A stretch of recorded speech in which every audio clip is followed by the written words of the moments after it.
Hello everyone, welcome to all of you in Exam गुरु।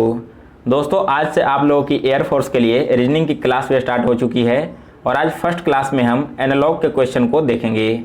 इस topic से air force के exam में 2 से 3 क्वेश्चन पूछे जाते हैं और आपके इस चैप्टर से लगभग 4 क्लास करवाए जाएंगे, जिसमें हम सारे टाइप के क्वेश्चन देखेंगे और एयरफोर्स में जो पिछले साल क्वेश्चन पूछे गए हैं उसे भी सॉल्व करेंगे। वीडियो स्टार्ट करने से पहले दोस्तों, एयरफोर्स 2020 एग्जाम के लिए वाई ग्रुप का 5 मॉक टेस्ट तैयार किया गया है। इस मॉक टेस्ट में दिए गए सारे क्वेश्चंस एग्जाम के पैटर्न के अकॉर्डिंग हैं और आपके परीक्षा में बिल्कुल इसी टाइप के क्वेश्चंस पूछे जाएंगे। यहाँ पर टोटल 5 मॉक टेस्ट का दाम केवल 25 रुपये रखा गया है। सो एक बार आप इसे परचेज करके ज़रूर सॉल्व करें। इसे परचेज करने का लिंक मैंने डिस्क्रिप्शन बॉक्स में दे दिया है। तो चलिए आज की क्लास स्टार्ट करते हैं। सो गाइज, इसमें देखिए होता क्या है, आपको 2 वर्ड्स दिए हुए रहते हैं। उन दोनों वर्ड्स के बीच में एक प्रकार का रिलेशन रहता है और ऑप्शन में से आपको बिल्कुल सिमिलर वर्ड फाइंड करना होता है जिसमें दोनों वर्ड्स के बीच में कोई एक रिलेशन बैठ रहा हो।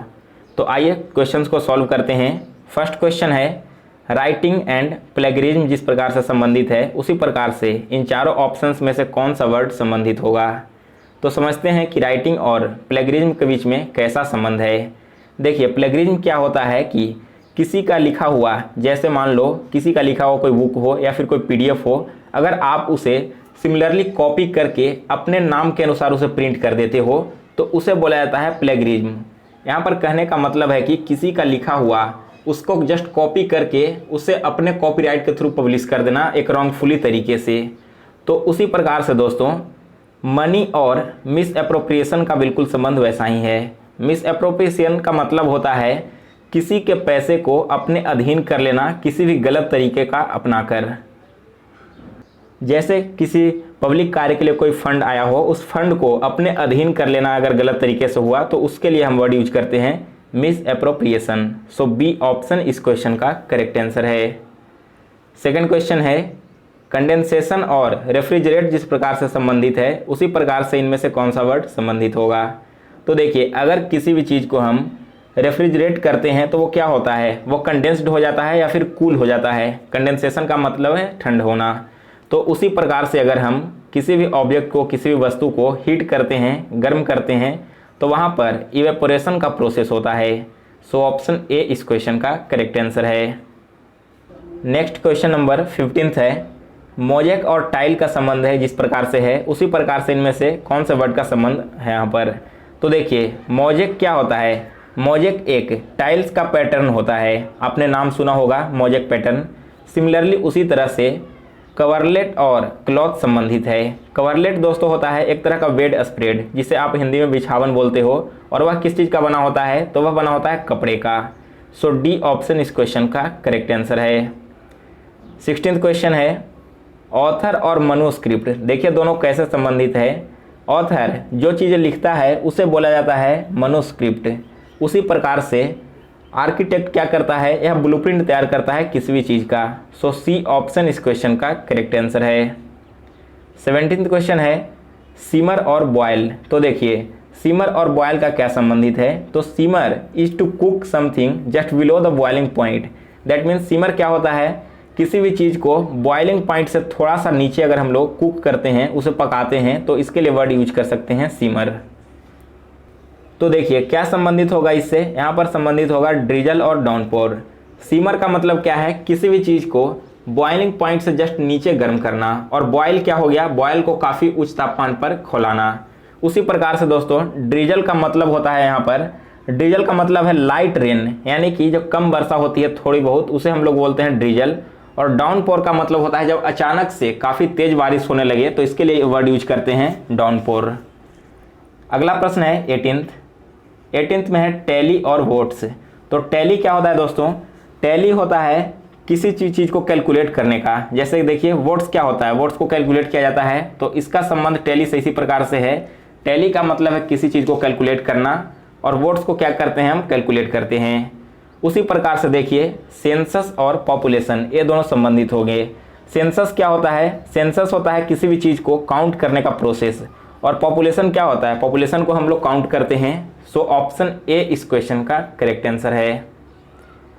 नेक्स्ट है क्वेश्चन 19th, मिटिगेट और पनिशमेंट दोनों कैसे संबंधित है। मिटिगेट का मतलब होता है किसी भी चीज़ को कम करना। तो हम कम क्या करते हैं, पनिशमेंट को कम किया जा सकता है। पनिशमेंट मतलब होता है दंड देना। तो यहाँ पर किस प्रकार से संबंधित है कि मिटिगेट कैसे संबंधित है पनिशमेंट से। पनिशमेंट का मतलब है दंड देना और मिटिगेट का मतलब कम करना। सो दंड को हमने कम किया। उसी प्रकार से एलिविएट का मतलब भी होता है कम करना और पेन का मतलब है दर्द। तो यहाँ पर भी दोनों के बीच में एक रिलेशन बैठ रहा है कि दर्द को कम किया गया। सो डी ऑप्शन करेक्ट आंसर है। अगला प्रश्न है 20 नंबर, प्रेज और एक्सटॉल दोनों कैसे संबंधित है समझिए।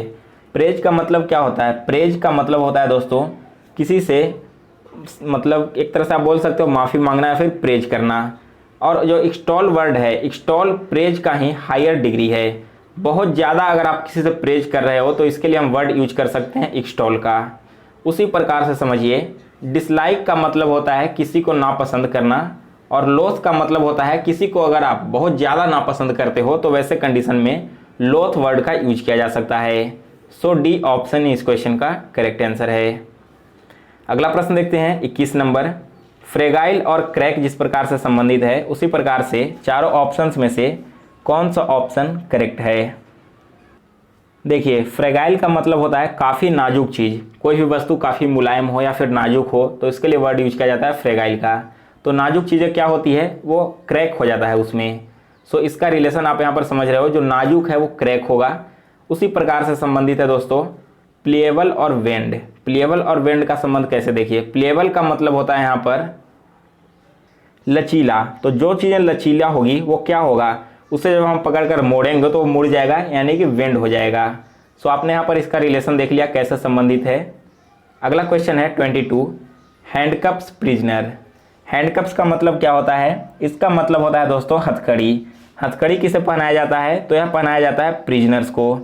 उसी प्रकार से जो कुत्ते होते हैं घर में, पालतू कुत्ते होते हैं, उन्हें बांध कर रखा जाता है लीज के साथ में। सो बी ऑप्शन इस क्वेश्चन का करेक्ट आंसर है। लीज का यूज किया जाता है कुत्ते को बांधने के लिए। उसी प्रकार से हैंडकप्स यानी कि हथकड़ी का उपयोग किया जाता है प्रिजनर्स को पहनाने के लिए। नेक्स्ट है क्वेश्चन 23, आइलैंड का संबंध ओशियन से है उसी प्रकार से इनमें से कौन सा ऑप्शन करेक्ट है। तो देखिए आइलैंड क्या होता है, आइलैंड एक लैंड का पार्ट है जो चारों तरफ से ओशियन से घिरा होता है। सेम उसी प्रकार से दोस्तों जो ओसिस है यह भी क्या होता है, यह डेजर्ट से घिरा हुआ होता है। ओसिस बीच में एक लैंड पार्ट है, इसके चारों तरफ डेजर्ट्स होते हैं। सो डी ऑप्शन इस क्वेश्चन का करेक्ट आंसर है। दोस्तों अगर आप लोगों को आज की क्लास पसंद आ रही हो तो वीडियो को पॉज करके एक बार इस क्लास को लाइक और शेयर करना ना भूलिएगा। अगला क्वेश्चन चलिए देखते हैं। 24वां क्वेश्चन है, लाइंग का संबंध परज्यूरी से है उसी प्रकार से कौन सा स्टेटमेंट को रिलेट होगा। तो लाइंग और परज्यूरी दोनों का मतलब क्या है। लाइंग का मतलब तो आपको समझ में आ रहा होगा झूठ बोलना, और परज्यूरी क्या होता है कि कोई भी शपथ लेकर झूठ बोलना। जैसे आपको कोर्ट में शपथ दिलाया जाता है कि आप जो भी बोलोगे सत्य बोलोगे, लेकिन उसके बावजूद अगर कोई भी व्यक्ति वहाँ पर झूठ बोलता है तो इसके लिए वर्ड यूज किया जाता है परज्यूरी का। उसी प्रकार से दोस्तों स्टेटमेंट का मतलब होता है कोई भी कथन, और टेस्टिमोनी का मतलब है गवाही देना। सो ऑप्शन ए इस क्वेश्चन का करेक्ट आंसर होगा। जिस प्रकार से झूठ बोलने का संबंध है कोई भी कोर्ट में या फिर कहीं पर भी शपथ लेने के बाद झूठ बोलना, उसी प्रकार से कथन का संबंध होता है गवाही देने से।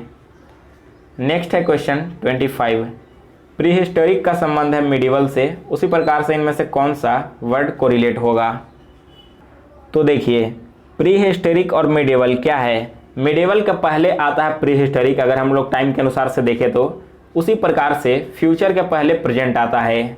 सो बी ऑप्शन इस क्वेश्चन का करेक्ट आंसर है।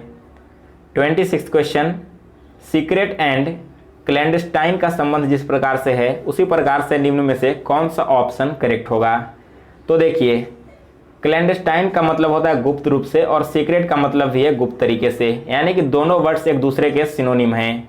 उसी प्रकार से दोस्तों कोवर्ट और स्टिल्थी ये दोनों वर्ड्स क्या हैं, आपस में सिनोनिम हैं। कोवर्ट का मतलब भी होता है ढकना और स्टिल्थी का मतलब भी होता है छिपाना या फिर किसी भी चीज़ को ढक कर रखना।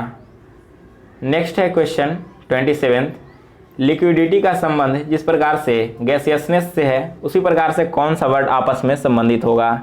तो देखिए लिक्विडिटी और गैसियसनेस दोनों एक स्टेट ऑफ मैटर हैं, एक क्या है लिक्विड है और एक गैस फॉर्म में है। उसी प्रकार से सेरम और फ्यूम दोनों क्या है, आपस में एक स्टेट ऑफ मैटर के अनुसार से कोरिलेट है।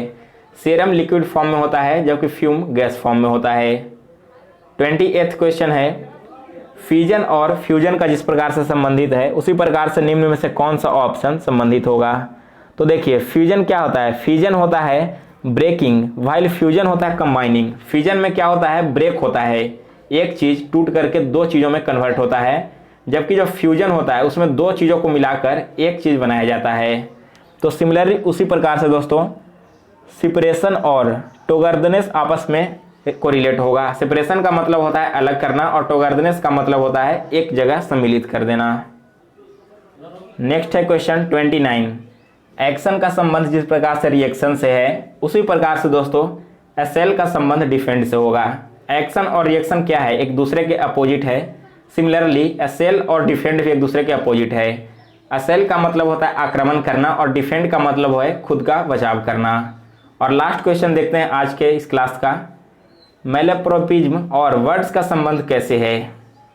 तो यह एक लास्ट क्वेश्चन आपके लिए होमवर्क रहा। इसका करेक्ट आंसर आपको हमें कमेंट सेक्शन में बताना है और जो भी करेक्ट आंसर है मैं आपको इसका अगले वीडियो में बता दूंगा। सो गाइज आज के लेक्चर में बस इतना ही। तो अगर आपको वीडियो पसंद आया हो तो इसे लाइक कीजिए और जितने भी आपके